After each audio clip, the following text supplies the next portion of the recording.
Hey y'all, so we just got back from Walmart and Sam's Club, and so in this video, I'm gonna share with you guys everything we got along with 8 keto-carnivore meat-based meals that I have planned for this week, not just for me, but also my kids. So if you're looking for simple, realistic meals to help you stay on track without cooking 24/7, you're in the right place. Let's get into it. First up is some ground beef. So for ground beef, I just grabbed the big 10-pound 80/20 roll of ground beef from Sam's Club. Of course, I had to get some ground beef because we're actually gonna be making 3 different meals with ground beef this week.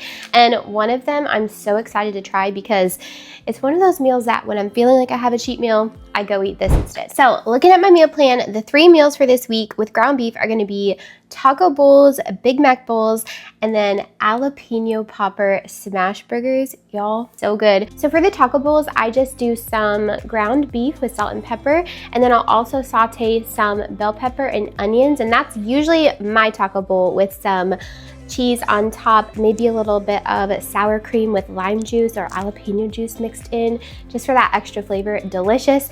And then for my kids, I will usually make some cilantro lime cauliflower rice. So you can get riced cauliflower at Walmart. I already had some, so I didn't need to buy some this week, but I'll get some riced cauliflower, add in some cilantro, lime juice, salt, pepper, and then I also sometimes add some corn to theirs.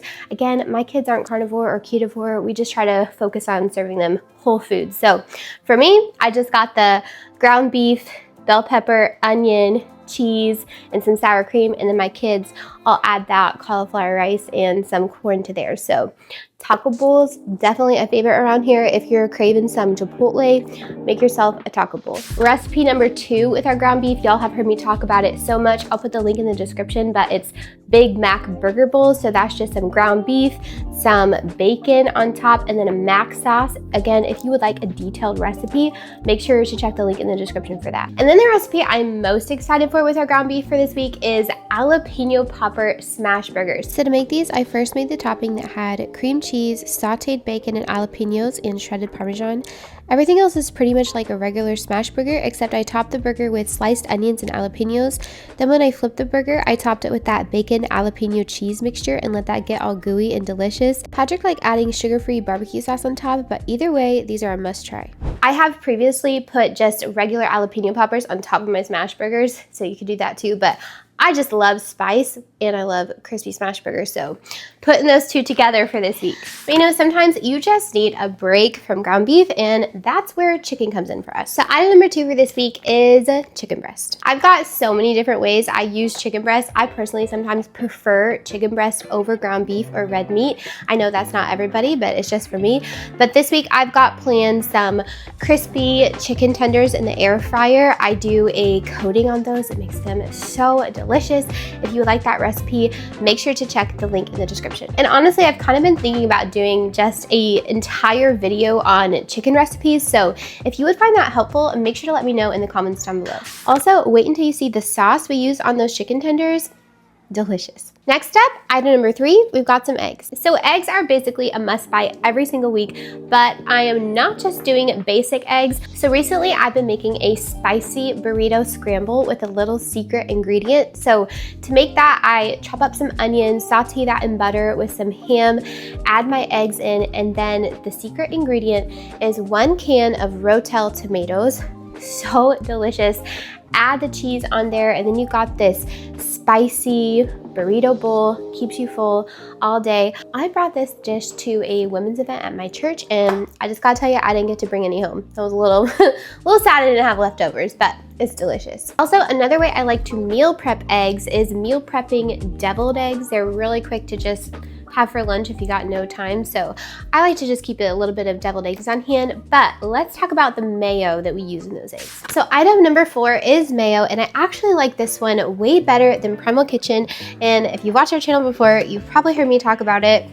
Chosen mayo. So chosen mayo is an avocado oil mayo like Primal Kitchen, but I usually find this is either cheaper or the exact same price as Primal Kitchen, and I do enjoy this one just a little bit better, and I'm going to be using it in 2 different recipes this week. So one of the recipes this is going to go into is those deviled eggs that we talked about. So that's just mayo and some mustard, salt, pepper, and those deviled eggs. But also I need to bring something to a family event, so I'm going to be making a homemade Caesar salad dressing. So this is the mayo I'm going to be using for that. Also, a side note on that Caesar salad, instead of croutons, I used Parmesan cheese crisps for that extra crunch, and that was really delicious with this homemade dressing. If you want a recipe of that, again, make sure to look in the description. Speaking of that Caesar salad, item number 5 is Parmesan cheese, because I used Parmesan cheese in that Caesar salad dressing that was so good. But Parmesan cheese is actually doing double duty this week because it's also Parmesan cheese that I put on the outside of those air fryer chicken tenders, and that is what makes sure they get extra crispy. So item number 6 is just some cream cheese. You heard me talk about it a little bit, but we're going to be using this in those jalapeno popper smash burgers, and it's just one of those things, if you ever try jalapeno popper smash burgers, you're never gonna go back, especially if you like some spice. And next up, item number 7 is just some sour cream. And like I said before, when I talked about the taco bowls, I'll usually thin this out with some jalapeno juice or even some lime juice, maybe add some salt and pepper to that. To me, it's just those little tiny things of adding some flavor, doing things just a little bit different and make you enjoy your food really helps make a ketovore or keto or low carb diet really sustainable for the long term. Speaking of sauces, and as someone who absolutely loves Chick-fil-A, I could probably eat Chick-fil-A every single day, but mainly because of the sauce. Item number 8 is some G. Hughes famous cluckin' sauce. Now, this sauce is not perfect, but it is a dupe for Chick-fil-A sauce. It does have some seed oils in it, and it is very calorie dense, 100 calories for about 2 tablespoons. So when I use this for those air fryer chicken tenders, I usually do measure out my sauce just to make sure I don't get too much. But Friday night dinner, crispy chicken tenders with this sauce, maybe some jalapeno poppers or some deviled eggs on the side, so good. Also, can't forget coffee, it's essential. That's all.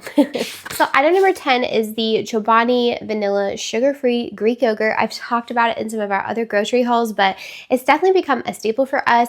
I'll give it to breakfast for my kids with some Nutrail keto granola on top. And then sometimes here, as summer's coming up, if I want a sub for ice cream, sometimes I'll do half Chobani Greek yogurt and then half homemade whipped cream. Mix that up. So delicious, vanilla fluffy mousse, and is ready to go in about 2 minutes. Last but not least, I love making my kids air fryer pizza. They love it too because they can help, and it's super easy, super quick. And so to do that, I use these Joseph's pita breads. They do have 9 grams of carbs in them. So if you're more so keto or low carb, or maybe you're like me and you want something special for your kids to have sometimes, these are great for that. So I'll take these, I'll put them in my air fryer. I'll air fry just this a little bit to make sure they get a little bit crispy. I'll top them with some tomato sauce, cheese, pepperonis. Sometimes if I got some leftover peppers and onions from our taco bowls, I'll throw those on our pizzas. Then you air fry the whole thing and you've got a delicious pizza ready to go for your kids. Or if you're super craving pizza, this is a great way to do it. I know there's some people who say they never have a craving again in their life, but that is just not me. What I found most sustainable is that I just find some easy swaps. So instead of having ice cream, I have Greek yogurt. Instead of ordering pizza out, I'll make myself one flatbread pizza. So that's not something I'm eating all the time. That's mostly for my kids. But the most important thing is just finding something that works for you and your body long-term to help you accomplish your goals. All right, y'all. So that's what I grabbed this week to make it keto, low carb, kid-friendly, and actually doable for our busy life. And the 8 meals we've got planned for this week are those taco bowls, some Big Mac burger bowls, spicy jalapeno popper smash burgers, air fryer chicken tenders with that Chick-fil-A dupe sauce, spicy burrito scramble with some Rotel tomatoes. That is going to be our go-to breakfast or maybe lunch every single day this week. And then I also got some deviled eggs for meal prep, grab and go snack or meal. We're doing some Caesar salad with homemade dressing, and those Parmesan crisps are subbing for the croutons. We're going to be bringing that to a family event this week. And then some air fryer pizzas for our kids. I've lost 70 pounds eating this way, and I'm still finding new tricks every single week to mix it up, so make sure to stick around for what's next. And if you'd like to see exactly what I eat in a day, make sure to check out this video. I'll see you guys in the next one. Stay strong.